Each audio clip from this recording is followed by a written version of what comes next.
Bueno, yo les voy a explicar cómo es el uso correcto del barbijo. El barbijo nos debe de cubrir la parte desde la parte de la nariz, la boca hasta el mentón.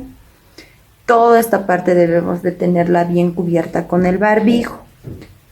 Se ponen los elásticos detrás de las orejas, presionamos la parte que es de aquí arriba de la nariz y jalamos hacia abajo, cosa de cubrir la nariz, la boca y el mentón. De esta forma quedamos muy bien cubiertas, protegidas para salir al mercado, a la tienda, a comprar. Y no debemos de olvidarnos de llevar siempre puesto el barbijo de esta forma. No llevemos el barbijo bajo el mentón, no llevemos el barbijo colgado, no lo llevemos en mano y mucho menos nos olvidemos el barbijo en casa. Debemos de tener mucho cuidado con nuestra salud, la salud de quienes nos esperan en casa, que son nuestros padres, hermanos, esposos y nuestros hijos.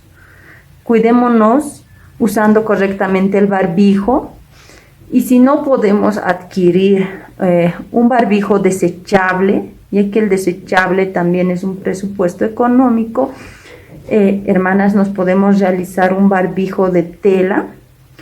Veamos que la tela sea una tela bien tupida, o bien lo hacemos de doble tela, cosa de que el virus no pueda penetrar para que no nos contagie. El virus es tan diminuto, es un virus invisible que nos puede contagiar mediante la nariz y la boca si no nos protegemos adecuadamente.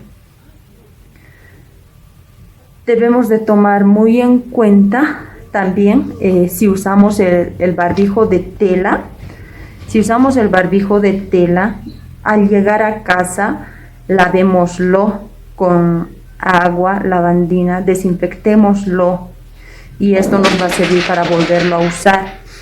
Y si llegamos a adquirir el barbijo desechable como este, en el momento de llegar a casa, una debe quitarse el barbijo.